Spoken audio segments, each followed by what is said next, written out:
السلام علیکم.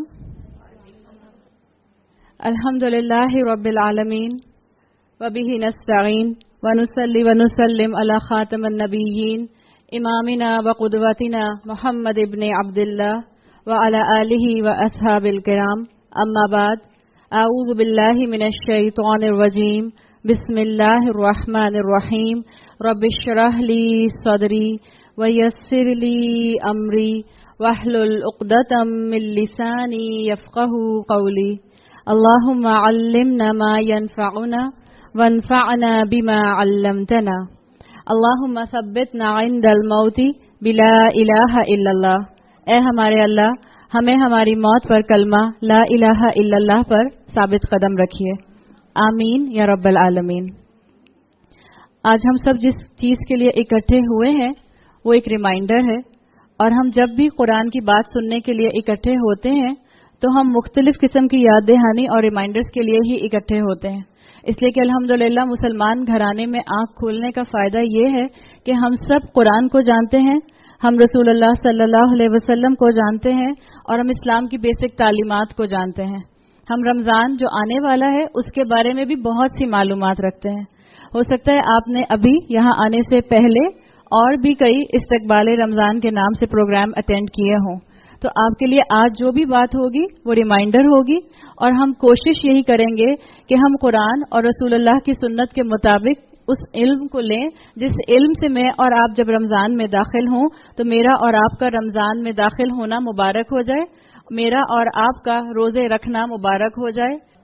آج کا جو ٹاپک ہوگا وہ ٹاپک تو رمضان ہے، لیکن رمضان کے انڈر ہم 3 الفاظ کو اپنے ذہن میں انشاءاللہ یہاں سے لے کے جائیں گے. ان الفاظ کو ٹرمینالوجی میں بھی اور ان الفاظ کو اپنی زندگی میں شامل کرنے کے لیے بھی. جیسے مثال کے طور پہ آج کل کی جنریشن ایبریویشن پر بہت زیادہ جاتی ہے، شارٹ فارم پہ. آپ اگر اپنی بیٹی یا بیٹے کا SMS نکال کے پڑھیں تو شاید آپ میں سے لیکن انسان اپنی طرف سے پوری تیاری کرتا ہے اور انسان اپنی طرف سے پوری پلاننگ کرتا ہے، پیکنگ بھی کبھی کبھی کر لیتا ہے، اور کبھی کبھی جو ہے وہ جہاز یا ایئرپورٹ پہ یا اپنی ٹرین پر پہنچ بھی جاتا ہے. لیکن کبھی ایسا ہوتا ہے کہ کسی کو واپس آنا پڑے، فلائٹ کینسل ہو گئی، ہوتا ہے نا. تو اپنی طرف سے پوری تیاری ہے. کبھی کوئی آگے سے اتنا سا گلچ اگر ٹیکنیکل آ رہا ہے تو کوئی بات نہیں، میں پوری کوشش کرتی ہوں کہ میں اونچی بات کروں، اور جب یہ چل پڑے گا تو میری آواز خود بخود اس میں آ جائے گی انشاءاللہ. ہم بات یہ کر رہے تھے کہ جب ہمارے بچے SMS کرتے ہیں اپنے فرینڈز کو، اور آپ اگر ان کا SMS پڑھنے کی کوشش کریں، آپ میں سے اکثر ماؤں کو سمجھ نہیں آتا ہوگا. اس لیے نہیں آتا ہوگا کہ بہت شارٹ فارمز میں لکھ رہے ہوتے ہیں. تو آج آپ بھی یہاں سے ایک شارٹ فارم سیکھ کر جائیں اور اپنے بچوں کو، اپنے گھر والوں کو اور اپنے خاندانوں کو پورے رمضان اس شارٹ فارم کے ساتھ اٹیچ کر دیں. اور وہ شارٹ فارم، وہ ایبریویشن PQD ہے. کیا ہے؟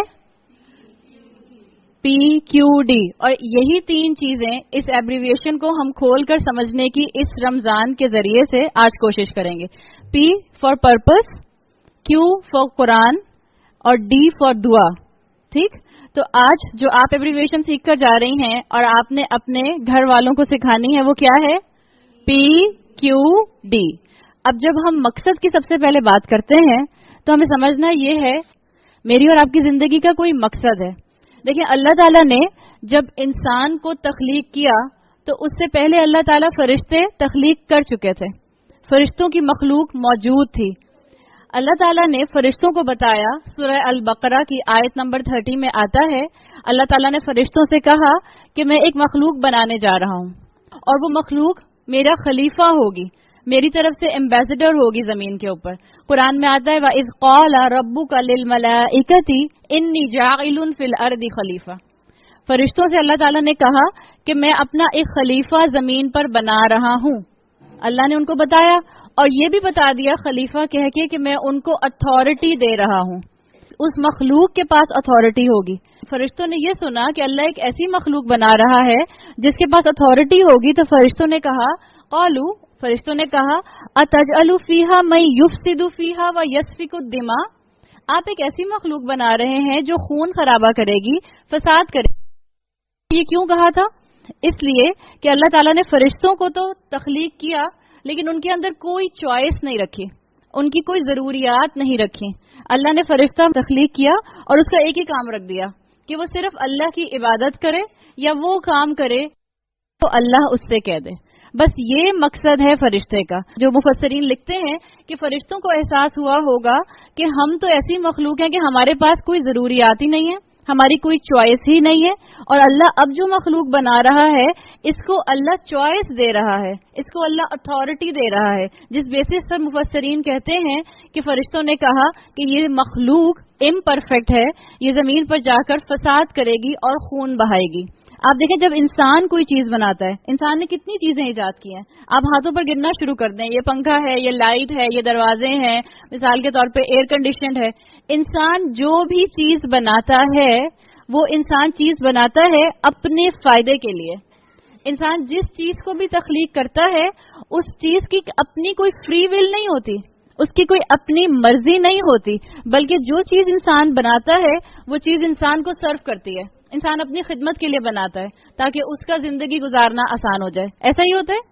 آپ کا کوئی بیٹا جو ہے وہ کسی سائنس لیب میں کوئی روبوٹ بھی بنائے گا تو وہ ایسا روبوٹ نہیں ہوگا جس کا جب دل کرے آپ کے بیٹے کو ایک لگا دے، بلکہ آپ کا بیٹا ایک ایسا روبوٹ بنائے گا جو جب اس کا دل کرے اس کا موبائل فون لاؤنج سے اٹھا کے بیڈ روم میں لا دے، پانی کا گلاس اگر میڈ نہیں آئی تو اس تک پہنچا دے، اپنے فائدے کی چیز بنائے گا.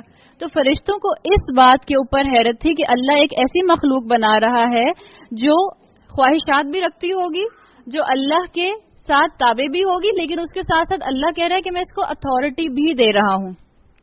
تو اس بات پر فرشتے کنفیوز تھے. جب فرشتے کنفیوز تھے اور انہوں نے کہا اللہ تعالیٰ سے نحن نسبح بحمدک ونقدس لک، اللہ تعالیٰ ہم تو آپ کی حمد بھی کرتے ہیں، ہم آپ کی پرفیکشن کو بھی ڈکلیئر کرتے ہیں، ہم آپ کی پاکی بیان کرتے ہیں، تو ایسی مخلوق بنانے کا کیا مقصد ہے؟ اللہ نے سمپل جواب دیا قال انی اعلم ما لا تعلمون. اللہ تعالیٰ نے فرمایا جو میں جانتا ہوں وہ تم نہیں جانتے. اس کا مطلب ہے اللہ نے یہ کہہ کے واضح کر دیا، مفسرین کہتے ہیں کہ اللہ نے واضح کر دیا کہ اللہ نے ہر مخلوق کو کسی مقصد کے لیے پیدا کیا ہے، اور ہر مخلوق کا مقصد دوسری مخلوق سے مختلف ہے. مقصد ہمارا پہلا ایبریویشن کیا تھا، یاد ہے کسی کو؟ پی تھا نا، پرپس. ہم اسی پرپس پر بات کر رہے ہیں. تو میں نے پرپس کی ریفرنس میں پہلی بات تو فرشتوں کی ہے، اور دوسری بات آپ کو یہ بتا رہی ہوں کہ اللہ جو مخلوق بناتا ہے اس کو ایک مقصد دیتا ہے، اور اللہ ہر مخلوق کا مقصد دوسری مخلوق سے مختلف رکھتا ہے. جیسے کسی آرٹسٹ کی خوبصورتی کہ آرٹسٹ میں کتنا فن ہے اس کو آپ اس کی تصویر سے پہچان لیتی ہیں. کسی پینٹر کے ہاتھ میں کتنا آرٹ ہے وہ آپ اس کی تصویر سے پہچان لیتی ہیں. اس میں کتنی صفات ہیں وہ آپ کو پتہ چل جائے گا ایک پینٹنگ دیکھ کے. اسی طرح سے علماء کہتے ہیں کہ اللہ کی بھی مختلف صفات ہیں. جیسے آپ اور میں اللہ کے 99 ناموں سے واقف ہیں، وہی جو اللہ کی صفات بھی ہیں. آپ سورۃ الفاتحہ پڑھتی ہیں، الرحمن الرحیم کہتی ہیں. اللہ کی ایک صفت ہے رحمان، جس کے میننگز کیا ہیں؟ بہت زیادہ رحم کرنے والا. اب اللہ کی اس رحم کی کوالٹی سے، رحم کے ایٹریبیوٹ سے بہت سی مخلوقات فائدہ اٹھاتی ہیں. مثال کے طور پہ آپ صلی اللہ علیہ وسلم نے فرمایا، آپ کی حدیث کا مفہوم ہے کہ اللہ نے اپنی رحمت کے 100 حصے کیے، جن میں سے 99 حصوں کو اللہ نے آخرت کے لیے ریزروڈ رکھا ہوا ہے، اور صرف ایک حصہ اللہ کی رحمت کا اس دنیا پر امپلائڈ ہے. اور اس 1% رحم کی وجہ سے ہم انسان ایک دوسرے کے اوپر رحم کرتے ہیں. مثال کے طور پہ ماں کا رحم اولاد کے معاملے میں، اولاد کا رحم ماں باپ کے معاملے میں، انسانوں کا رحم دوسرے انسانوں کے ساتھ، انسانوں کا رحم جانوروں کے ساتھ، جانوروں کا رحم انسانوں کے ساتھ. جتنے بھی آپ کو رحم کے مختلف شیڈز دنیا میں نظر آتے ہیں وہ اس 1% رحم کی وجہ سے ہیں جس کو اللہ نے اس دنیا میں رکھ دیا ہے. اور باقی 99 کہاں کے لیے ریزروڈ ہیں؟ آخرت کے لیے ریزروڈ ہیں. آپ کو دنیا میں جتنے بھی ایکسپریشن آف لو نظر آئے گا، محبت کا جذبہ نظر آئے گا، وہ سارا اس 1% رحم کی وجہ سے ہے. اور اللہ نے 99 کو ریزروڈ رکھا ہے آخرت کے لیے. سورۃ الاحزاب میں اللہ نے فرمایا وَكَانَ بِالْمُؤْمِنِينَ رَحِيمًا، اللہ مومنین کے ساتھ خاص طور پر رحیم ہے. اللہ قیامت کے دن مومنین پر رحم فرمائے گا. آپ دیکھیں دنیا میں اللہ تعالیٰ ہر ایک کو دیتے ہیں. اللہ اس کو بھی دیتا ہے جو اللہ کا نافرمان کا رحم ہے، یہ اللہ کی جنروسٹی ہے، یہ اللہ کی بینوولنس ہے کہ اللہ تعالیٰ ہر ایک کو نواز رہا ہے. لیکن آخرت میں اللہ کا رحم کس کے لیے خاص ہے؟ مومنین کے لیے خاص ہے. ہم پرپس پر بات کر رہے ہیں اور ہم اللہ کی ایک صفت الغفور کی بات کر رہے تھے کہ اللہ کی صفت الغفور کی سب سے زیادہ مینیفیسٹیشن انسان کی ذات پر، انسان کی مخلوق پر نظر آتی ہے، اس لیے کہ فرشتے جن سے غلطی نہیں ہوتی، وہ اللہ کی نافرمانی نہیں کرتے، ان کو اللہ کی معافی نہیں چاہیے ہوتی. پھر اگر ہم دوسری طرف دیکھیں، مثال کے طور پہ جانوروں کو، کیا جانوروں کو اللہ کی معافی چاہیے ہوتی ہے؟ نہیں چاہیے ہوتی، اس لیے کہ جانوروں کا آخرت میں کوئی حساب کتاب نہیں ہے.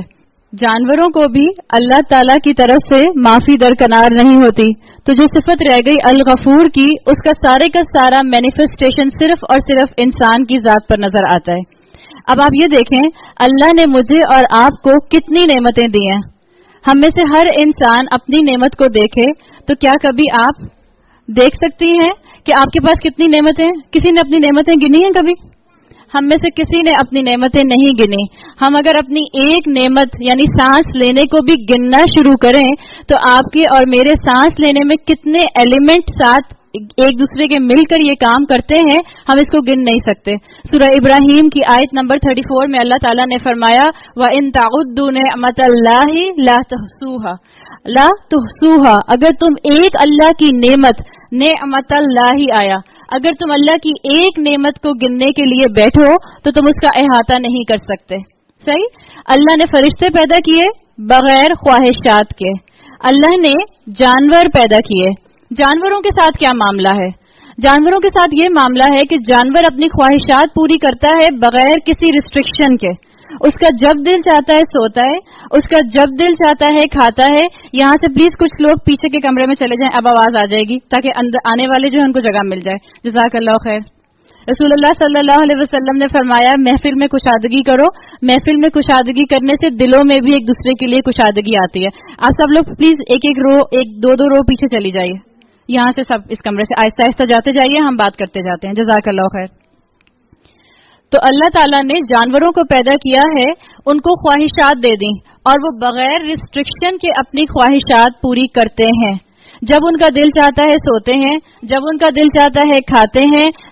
اب آپ کے اور میرے سامنے دو اپوزٹ آ گئے. اللہ کی صفت رحمت جو ہے وہ سب کے اوپر موجود ہے. اللہ کی صفت الغفور، اس کا تعلق صرف اور صرف انسانوں کے ساتھ ہے. ٹھیک؟ یہ جو فرشتے ہیں ان کے اندر اللہ تعالیٰ نے کوئی خواہشات نہیں رکھی. فرشتوں کو صرف اللہ کی عبادت کرنا پسند ہے. فرشتوں کی تخلیق کا مقصد صرف اور صرف عبادت ہے. فرشتے ان لوگوں کو پسند کرتے ہیں جو اللہ کی عبادت کرتے ہیں. جس طرح اس وقت آپ اور میں اکٹھے بیٹھ کے اللہ کو یاد کرنے کی کوشش کر رہے ہیں، ایسی محفلوں کو فرشتے آ کے گھیر لیتے ہیں. ایسی محفلوں میں فرشتے ایسے لوگوں کو سپورٹ کرتے ہیں، اللہ کے پاس جا کر ان کے ناموں کو ڈکلیئر کرتے ہیں کہ مثال کے طور پر آپ کی بندی شازیہ، آپ کی بندی سائمہ، آپ کی بندی تمکین، یہ اللہ آپ کو یاد کر رہی تھی جب میں اس کے پاس سے آیا. باقاعدہ نام لے کر اللہ کے بندوں کا یہ اللہ کے پاس ذکر کرتے ہیں، اس لیے کہ ان کو عبادت کرنا پسند ہے اور ان کو عبادت کرنے والے لوگ پسند آتے ہیں. تو ہمارے پاس دو اپوزٹ آ گئے، بالکل کلیئر کٹ. جانور کو پیدا کیا گیا صرف خواہشات کے ساتھ اور فرشتوں کو پیدا کیا گیا صرف اور صرف عبادت کے ساتھ. یہ دو اپوزٹ جب آپ کی اور میرے سامنے آتے ہیں تو اب اس ایکویشن کے اندر انسان کا مقام کیا ہے؟ اور انسان بھی کون؟ آپ اور میں. آپ اور میں کون ہیں؟ مسلمان. امام ابن قیم رحمہ اللہ نے بہت پیاری بات کی. انہوں نے کہا کہ اللہ تعالیٰ نے فرشتے پیدا کیے بغیر خواہشات کے لیکن مقصد کے ساتھ.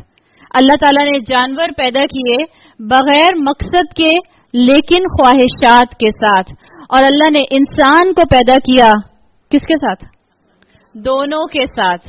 آپ کی اور میرے ساتھ خواہشات بھی ہیں، آپ کے اور میرے ساتھ مقصد بھی ہے. امام ابن قیم کہتے ہیں کہ اس طریقہ کار نے انسان کے عمل کرنے کے دو بار سیٹ کر دیے. اب آپ اور میں چاہیں تو اپنے آپ کو خواہشات کی طرف زندگی میں انکلائنڈ کر لیں، آپ اور میں چاہیں تو اپنے آپ کو مقصد کی طرف انکلائنڈ کر لیں. یہی آپ کا اور میرا امتحان ہے. آپ کو اور مجھے اسی بیسس پر اللہ نے آخرت میں یا تو بخشنا ہے یا اللہ نہ کرے کہ ہمارا انجام دوسرا والا ہو. اب خواہشات تو سمجھ آتی ہیں. آپ کی اور میرے نفس میں آنے والی ہر خواہش، ہر ڈیزائر، ہر ٹیمپٹیشن، ہارمونز کی وجہ سے جو بھی دل و دماغ میں خواہشات آئے وہ سب آپ یاد کر لیجئے. مقصد کیا ہے انسان کا؟ سورہ الذاریات آیت نمبر 56 میں اللہ تعالیٰ نے فرمایا وَمَا خَلَقْتُ الْجِنَّ وَالْإِنسَ إِلَّا لِيَعْبُدُونِ. اللہ نے نہیں پیدا کیا انسانوں کو اور نہ جنوں کو، لیکن کس کام کے لیے؟ لیعبدونی، تاکہ وہ میری عبادت کریں.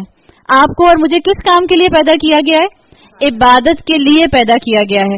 لیکن اللہ نے ساتھ ساتھ یاد رکھے خواہشات بھی میرے اور آپ کے اندر رکھی ہیں. اور یہ کیسے پتا چلا کہ اللہ نے آپ کو اور مجھے عبادت کے لیے پیدا کیا ہے؟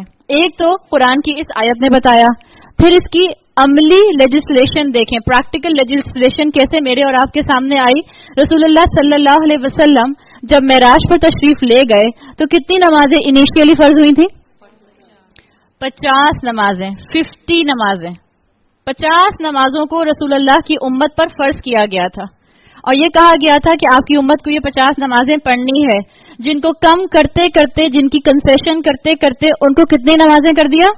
5 نمازیں کر دیا. اور رسول اللہ صلی اللہ علیہ وسلم سے کہا گیا کہ آپ کی امت پڑھے گی تو 5 نمازیں، لیکن اس کو ثواب کتنی نمازوں کا ملے گا؟ 50 کا ملے گا. اب آپ تھوڑی دیر کے لیے امیجن کریں کہ آپ کو یہ جو مجھے اور آپ کو 5 نمازیں 12 سے 14 گھنٹے میں پڑھنی ہوتی ہیں، انہی 12 سے 14 گھنٹے میں مجھے اور آپ کو 50 نمازیں پڑھنی ہوتی. تو آپ اور میں لٹرلی کچھ نہیں کر سکتے، نہ کسی سے ملنے جا سکتے، نہ بچے یونیورسٹی میں پڑھ سکتے، نہ آپ اور میں بازار جا کے اپنی جائز ضروریات کو پورا کر سکتے، نہ ہماری ینگ جنریشن فیس بک اور ٹویٹر یوز کر سکتی، اور نہ آپ اور میں یہاں اس وقت بیٹھے ہوتے. ہمیں ہر 5 سے 10 منٹ کے بعد نماز کے لیے کھڑے ہونا ہوتا. ایسا ہی ہوتا معاملہ. تو امام ابن قیم کہتے ہیں کہ اللہ تعالیٰ نے یہ جو 50 نمازوں کو شروع میں مسلمانوں پر فرض کیا تھا، اس کے ذریعے یہ بات واضح کر دی کہ انسان کی زندگی کا اور کوئی مقصد نہیں ہے سوائے اس کے کہ عبادت کی جائے. تو مجھے اور آپ کو نمازوں کے علاوہ جو وقت ملتا ہے، اب اس کو عبادت بنانا ہے. اب اس کو عبادت میں کیسے ڈھالنا ہے، یہ آپ کا اور میرا کام ہے کہ مجھے اور آپ کو اپنی زندگی میں عبادت کو پریفرنس دینی ہے. خواہشات کو ختم نہیں کرنا، رہبانیت اختیار نہیں کرنی، موناسٹریز میں جا کے نہیں بیٹھنا. اللہ کی اطاعت کرنی ہے، اللہ کی عبادت کرنی ہے، اور ساتھ ساتھ اللہ کی بتائی ہوئی شریعت کی حدود کے دائرے میں اپنی خواہشات کو پورا کرنا ہے. اور ایسے ہی لوگ جو اپنی زندگی میں خواہشات کو پیچھے کر کے عبادات کو پریفرنس دے دیں، انہی کے لیے اللہ تعالیٰ نے سورہ بقرہ میں فرمایا والذین آمنوا اشد حبا للہ. اللہ پر ایمان لانے والے تو اللہ سے محبت میں شدید تر ہوتے ہیں. حضرت ابو بکر کے بارے میں سوچئے، کیا ان کی زندگی میں ان کی زندگی کا مقصد اعلیٰ تھا یا خواہشات پرائرٹی پر تھیں؟ ہم سب جانتے ہیں ان کا مقصد اعلیٰ تھا. انہوں نے اپنی ایمٹی شہوات کو پیچھے رکھا اور اپنے اعلیٰ مقصد کو اپنے سامنے رکھا. مجھے اور آپ کو اسی امتحان سے گزرنا ہے. امام حسن البصری کہتے ہیں، امام التابعین، سید التابعین، جو کہ بہت بڑے تابعی گزرے ہیں، کہتے ہیں جو اللہ تعالیٰ نے قرآن میں فرمایا لَقَدْ خَلَقْنَا الْإِنسَانَ فِي أَحْسَنِ تَقْوِيمٍ، اس کا مطلب ہے کہ اللہ نے یہ بات بتا دی کہ بندہ جب اللہ کی بتائے ہوئے مقصد کو پریفرنس دیتا ہے تو وہ فرشتوں سے بھی اعلیٰ مقام حاصل کر لیتا ہے. اور یہ کوئی آج کا اسکالر تو نہیں کہہ رہا، یہ تابعین میں سے ایک سید التابعین جن کو کہا جاتا ہے امام حسن بصری، وہ کہہ رہے ہیں کہ جب انسان اپنے عبادت کے مقصد کو سپیریٹائز کرتا ہے تو وہ فرشتوں سے بھی اعلیٰ مقام پر چلا جاتا ہے. اور فرشتوں سے اعلیٰ مقام پر کیوں جاتا ہے؟ اس لیے کہ اللہ نے اس کو تو خواہشات دی ہیں لیکن فرشتوں کو خواہشات نہیں دی. اور جو انسان اپنی خواہشات کا غلام بن جاتا ہے وہ نفس البہیمہ بن جاتا ہے، یعنی وہ جانور کا نفس بن جاتا ہے. اس لیے یاد رکھیں کہ جانور کے بارے میں نے اور آپ نے کیا پڑھا ہے کہ جانور کے اندر مقصد نہیں ہوتا، صرف خواہشات ہوتی ہیں. اور جب انسان صرف اپنی خواہشات کا غلام بنتا ہے، جس وقت جو دل کرے بس میں وہ کر لوں، جو دل میں آئے میں فوراً وہ چیز لے لوں، اپنی خواہش کو دل میں اٹھنے کے ساتھ اس کا پورے کا پورا اہتمام کے ساتھ میں انتظام کر لوں، اس نفس کو نفس البہیمہ کہا گیا. جو اپنی خواہشات کو کنٹرول نہ کر سکے. تو مجھے اور آپ کو اپنی شریعت کے دائرے کے اندر خواہشات کو پورا کرنا ہے اور اپنی خواہشات کو لگام ڈال کر رکھنی ہے، ورنہ میں اور آپ اس انسان کے مانند ہو جائیں گے جس کی تشبیہ سورۃ الاعراف میں دی گئی ہے، اور جو انسان صرف اور صرف اپنی خواہشات کا غلام بن گیا اور اس کو کتے سے تشبیہ دی گئی ہے. اللہ ہمیں ایسے لوگوں میں شامل ہونے سے بچائے. اللہ تمام انسانوں کو، صرف مسلمانوں کو نہیں، ہم سب انسانیت کے لیے دعا کرتے ہیں، اللہ تمام انسانوں کو اپنا مقصد جاننے کی توفیق عطا فرمائے، اور اللہ ہمیں کوشش کے ساتھ، اللہ ہمیں ہماری کوششوں کے ساتھ یہ توفیق دے کہ ہم اپنی خواہشات کو اپنے مقصد سے نیچے رکھ سکیں، تاکہ مجھے یاد رہے کہ مجھے بھیجنے والا ایک دن مجھے اس دنیا سے واپس بھی بلائے گا. اگر آج میں بول رہی ہوں، اگر آج میں سن رہی ہوں، اگر آج میں لوگوں کو دیکھ رہی ہوں، تو ایک دن وہ آئے گا جس دن میری آنکھیں بند ہو جائیں گی. ایک دن وہ آئے گا جس دن میری آواز کوئی نہیں سنے گا اس زمین کے اوپر. ہاں سنیں گے تو وہ مخلوقات سنیں گی جن مخلوقات کو مردوں کی آواز آتی ہے. تو اللہ مجھے اور آپ کو ابھی مہلت دیے ہوئے ہے. آپ کو اور مجھے اپنی زندگی کو درست رکھنا ہے، اور مجھے اور آپ کو سیکھنا ہے کہ میں اپنی زندگی میں خواہشات کو کم کیسے کر سکتی ہوں، اپنی خواہشات کو کنٹرول کیسے کر سکتی ہوں. آج میرے اور آپ کے بچے ایک سے ایک خواہش نہیں کرتے. آپ ایک چیز پوری کریں، وہ دوسری چیز کی خواہش کرتے ہیں. وہ کہتے ہیں اچھا بس یہ دلا دیں پھر کبھی کچھ نہیں مانگیں گے. کہا ہے کبھی کسی کے بچے نے؟ بس یہ دلا دیں پھر کبھی کچھ نہیں مانگیں گے. لیکن کچھ دنوں کے بعد بچوں کی اور خواہشات سامنے آ جاتی ہیں، اس لیے کہ بچے تو بچے ہیں. بچوں کی گرومنگ آپ کو اور مجھے کرنی ہے، اور جب ماں اپنی خواہشات کو کنٹرول کرنا سیکھے گی تو اولاد بھی انشاءاللہ ایک وقت آئے گا کہ اپنی خواہشات کو کنٹرول کر لے گی. اور میں اور آپ کیسے سیکھیں گے؟ سنت سے سیکھیں گے، رسول اللہ صلی اللہ علیہ وسلم کی سنت سے بھی اور صحابہ کرام کی سنت سے بھی. حضرت عمر کے بارے میں آتا ہے، صحیح مسلم میں روایت ہے، ایک مرتبہ حضرت عمر رضی اللہ عنہ رسول اللہ کے حجرے میں آئے، اور یہ وہ وقت تھا جب رسول اللہ نے اپنے آپ کو اپنی ازواج سے علیحدہ کیا ہوا تھا. کچھ پیریڈ کا آئسولیشن تھا آپ صلی اللہ علیہ وسلم کا اپنی ازواج سے. تو آپ اپنے حجرے میں موجود تھے، حضرت عمر اندر تشریف لائے تو آپ اٹھ کے بیٹھ گئے، اور جب آپ اٹھ کے بیٹھے تو آپ کی پیٹھ مبارک پر جس بستر پر آپ لیٹے تھے اس کے نشان آ گئے. کون سا بستر تھا؟ مولٹی فلیکس کا کون سا میٹرس تھا؟ کھجور کے خشک پتوں کا بستر تھا. کھجور کے پتے وہ بھی خشک، اور رسول اللہ کی کمر مبارک پر اس کے نشان تھے. حضرت عمر نے جب آپ صلی اللہ علیہ وسلم کی کمر پر یہ نشان دیکھے تو حضرت عمر رو پڑے، اور انہوں نے کہا، حضرت عمر کے لیے اگر آپ حضرت عمر کی سیرت پڑھیں تو حضرت عمر بہت زیادہ ٹریولنگ کرنے والے تھے، بہت سفر کرنے والے تھے.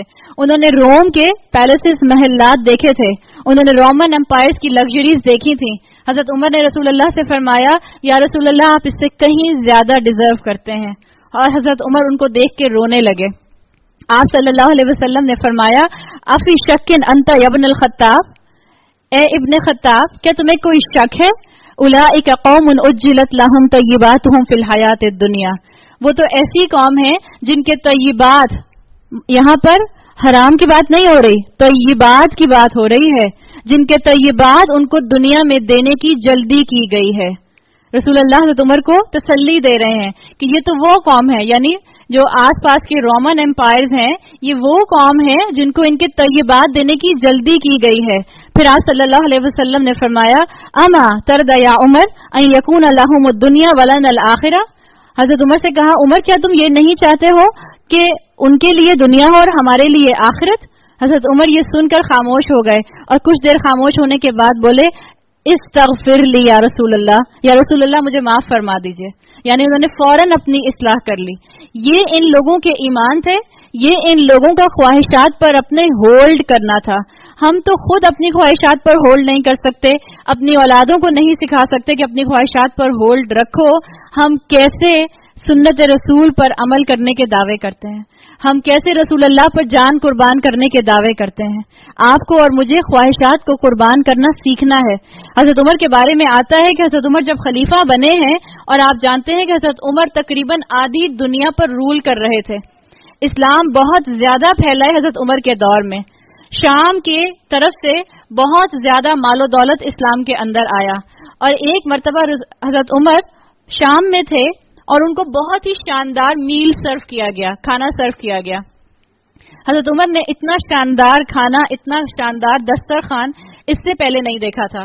انہوں نے فرمایا لقد مات فقراء المسلمین ولم یاکل من ھذا، یعنی ہم سے پہلے ایسے صحابہ کرام گزرے ہیں جنہوں نے سخت مشقت اٹھائی اور انہوں نے اس طرح کا کھانا کبھی نہیں کھایا. اور حضرت عمر یہ کہہ کر رونے لگے. اس محفل میں حضرت خالد بن ولید بھی موجود تھے. حضرت خالد بن ولید نے کہا حضرت عمر سے اولئک لہم الجنہ یا عمر، اے عمر ان کے لیے تو جنت ہے. حضرت عمر نے کہا کہ اگر ان کے لیے جنت ہے اور انہوں نے دنیا میں اپنی ٹیمپٹیشنز کو کنٹرول کیا تو مجھے اور تمہیں بھی اپنی ٹیمپٹیشنز کو کنٹرول رکھ کے اس زندگی میں اپنی جان گزارنی ہے. میں اور آپ اگر واقعی چاہتے ہیں کہ اپنی خواہشات کو تھام سکیں، اور یہ وہ لوگ تھے جنہوں نے اپنی حلال خواہشات کو تھاما ہے، یہ وہ لوگ تھے جنہوں نے اللہ کی خاطر بہت جائز قربانیاں دی ہیں، حالانکہ چاہتے تو استعمال کرتے تو گناہ نہ ہوتا، لیکن ان لوگوں کے لیے آتا ہے کہ اپنی جائز خواہشات، حلال خواہشات کو چھوڑ دیا کرتے تھے. حضرت عمر نے ایک دفعہ حضرت جابر بن عبداللہ سے پوچھا جو کہ تازہ گوشت لے کے جا رہے تھے. حضرت عمر ان کو راستے میں ملے. انہوں نے پوچھا کہ کیا لے کر جا رہے ہو؟ حضرت جابر نے فرمایا گوشت لے کر جا رہا ہوں. انہوں نے کہا کیوں خریدا تم نے گوشت؟ تو کہتے ہیں اشتہی تھا، مجھے خواہش ہو رہی تھی. حضرت عمر نے کہا افکلما اشتہیت شیئا، کیا تمہیں جب کسی چیز کی خواہش ہوگی تو تم اس کو فوراً پورا کر لو گے؟ کیا تمہارے دل میں جس وقت خواہش آئے گی ابھی کھانا ہے مجھے او پی ٹی پی، مجھے لے کے چلیں چاہے رات کے 12 بج رہے ہیں، کیا فرمایا حضرت عمر نے کیا تمہیں جس وقت خواہش ہوگی تم اسی وقت اپنی خواہش کو پورا کر لو گے اے جابر؟ یہ وہ لوگ ہیں جنہوں نے اپنی جانوں کو حلال سے بھی اجتناب کرایا ہے، جنہوں نے حلال سے بھی اپنے آپ کو روک روک کے رکھا ہے، استعمال کیا ہے لیکن بہت رک رک کے. اور یہ حلال سے اجتناب کرنا، یہ چیز آپ کو حلال چیز کی اپریسیشن سکھاتی ہے، اور یہی چیز آپ کو اور مجھے روزے سکھاتے ہیں کہ کیسے میں اور آپ حلال چیزوں سے رک کے اللہ کی دی ہوئی نعمتوں کو اپریشیٹ کر سکیں.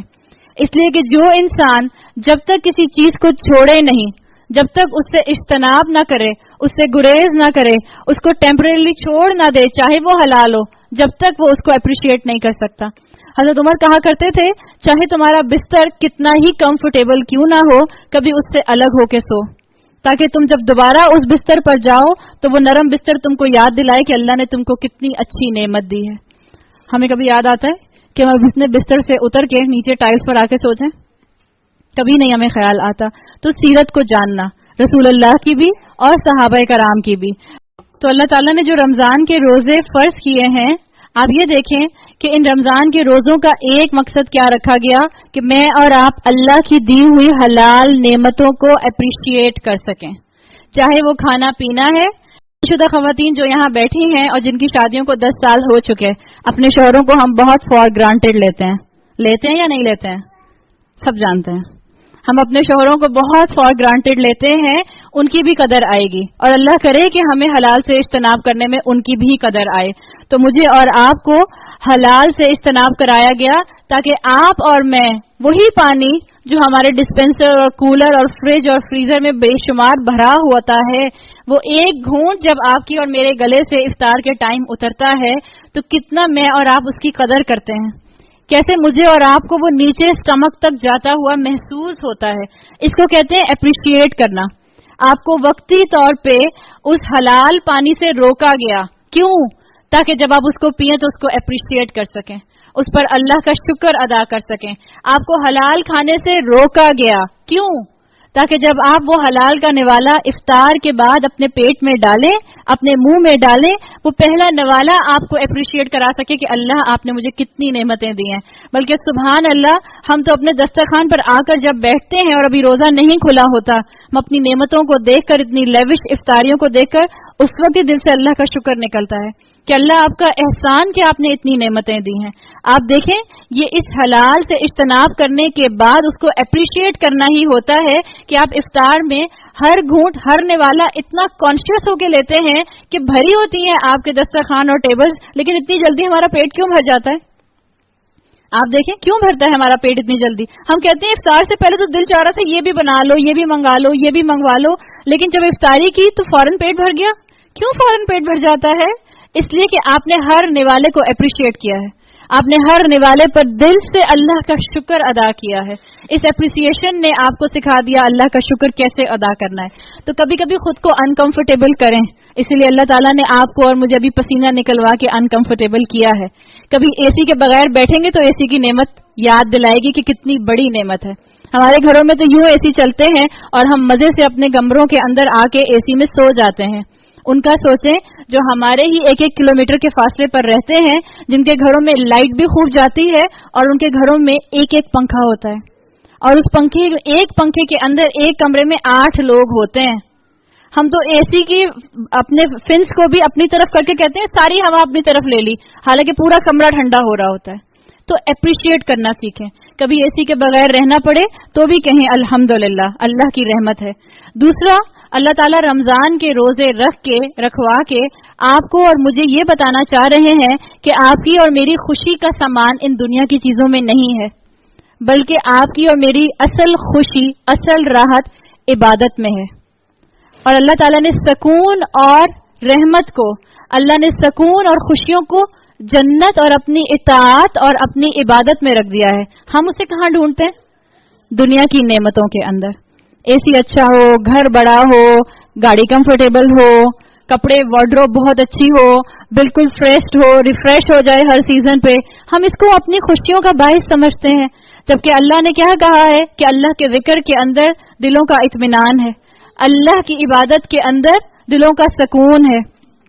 تو مجھے اور آپ کو اللہ تعالیٰ رمضان کے روزے رکھوا رہے ہوتے ہیں. آپ روزہ رکھ کے بھوکی رہتی ہیں. ابھی 14 سے 15 گھنٹے کا روزہ آئے گا، ہم بھوکے ہوں گے. اتنی دیر تک ہمیں جب بھوکا رہنا پڑے گا، ہمارا گلا بھی خوب چیخو پکار کرتا ہے، کبھی کبھی ہمارا اسٹمک بھی خوب گراؤل کرتا ہے، اور صبح کے 10 بجے کبھی بہت بول رہا ہوتا ہے. آپ کہتی ہیں لو ابھی تو صرف 10 بجے، اور انسان ایک اپنے آپ سے اندر ہی اندر باتیں کر رہا ہوتا ہے کہ ابھی تو صرف 10 بجے، ہم اپنے آپ کو چپ کرا رہے ہوتے ہیں کہ بہت ٹائم ہے، مغرب میں بہت ٹائم ہے. لیکن آپ یہ دیکھیں کہ آپ بھوکی ہیں، آپ پیاسی ہیں، آپ کو تھکن ہے، لیکن پھر بھی رمضان کے مہینے میں ایک اندر سے خوشی سے کیوں ہوتی ہے؟ اور وہ خوشی جس کو آپ اور میں کبھی ڈسکرائب نہیں کر سکتے، ہوتی ہے یا نہیں ہوتی؟ ہر عمر کے انسان کو ہوتی ہے. اس کمرے میں جو بھی انسان بیٹھا ہے جو اپنی بلوغت اور میچورٹی پر پہنچ چکا ہے، وہ جو اس چیز کا ایکسپیرینس کر چکا ہے، وہ اس کو محسوس کرے گا کہ ہر عمر کے انسان کو یہ خوشی محسوس ہوتی ہے، حالانکہ بظاہر ہم نعمتوں سے ڈپرائیوڈ ہوتے ہیں. پھر یہ مہینہ، تیسرا اینگل جو اس کے اندر ہے، یہ مہینہ آپ کو اور مجھے اپنے مقصد سے قریب کرتا ہے یا نہیں کرتا؟ یہ مہینہ آپ کو اور مجھے یاد دلاتا ہے کہ اللہ نے مجھے اس دنیا میں کیوں بھیجا ہے. آپ اور میں صبح اپنی نیند توڑ کے اٹھتے ہیں، دل کرے یا نہ کرے، سحری کھاتے ہیں. کیوں کھاتے ہیں؟ اس لیے کہ اللہ نے کہا ہے، اللہ کے رسول نے کہا ہے سحری کھاؤ، اس میں برکت ہے. ہم سحری کھاتے ہیں. ہم کتنی بھی نیند آ رہی ہو، فجر کی نماز پڑھے بغیر نہیں سوتے. رات میں ہم کتنے بھی تھکے ہوں، کم سے کم عشاء کی نماز تو الحمدللہ کوئی بھی اپنی مس نہیں کرتا. تو یہ مہینہ وہ ہے جس میں اللہ تعالیٰ آپ کو اور مجھے اپنے مقصد سے قریب کر دیتے ہیں. یہ مہینہ وہ ہے جس میں ہم فرشتوں سے اعلیٰ مقام پر جانے کی کوشش کر رہے ہوتے ہیں. یہی مہینہ ہے جس میں آپ کو اور مجھے اپنے بھولے ہوئے مقصد کو دوبارہ تازہ کرنا ہے. اور انشاءاللہ یہ مہینہ آپ کے اور میرے لیے آخرت میں گواہی دے گا. ابو داؤد میں آپ صلی اللہ علیہ وسلم کی صحیح حدیث آتی ہے جس میں آتا ہے الصیام والقرآن یشفعان لعبدی یوم القیامہ. قرآن اور روزہ میرے بندے کا قیامت کے دن سفارش کریں گے. اس لیے کہ میں اور آپ جانتے ہیں کہ قیامت کے دن آپ کی اور میری زبانوں کو تو تالا لگا دیا جائے گا اور آپ کی اور میرے ہاتھ پیر گواہی دیں گے. اسی طرح سے آپ کی اور میرے اعمال بھی آپ کی اور میرے لیے گواہی دیں گے. تو یہ جو میرا اور آپ کا روزے کا عمل ہے یہ اللہ سے سفارش کرے گا. فیقول الطعام، یہ فیقول الصیام، یہ روزہ کہے گا منعتہ الطعام والشہوات بالنہار، اللہ تعالیٰ میں نے اس بندے کو روکا دن میں شہوات سے، جائز حلال شہوات سے اور کھانے پینے سے، فشفعنی، تو مجھے اس کی سفارش کرنے دیجئے. پھر قرآن کہے گا فیقول القرآن منعتہ النوم باللیل، اللہ تعالیٰ میں نے اس کو روکا رات میں سونے سے، تو آپ مجھے اس کی سفارش کرنے دیجئے. فشفعنی، قال رسول اللہ صلی اللہ علیہ وسلم، اللہ تعالیٰ کے رسول صلی اللہ علیہ وسلم نے فرمایا ویشفعانی، اور ان دونوں کو سفارش کرنے دی جائے گی. ہم سفارش ڈھونڈتے ہیں نا، قیامت میں کون آپ کی اور میری سفارش کرے گا؟ یہ رمضان کے روزے جو آ رہے ہیں،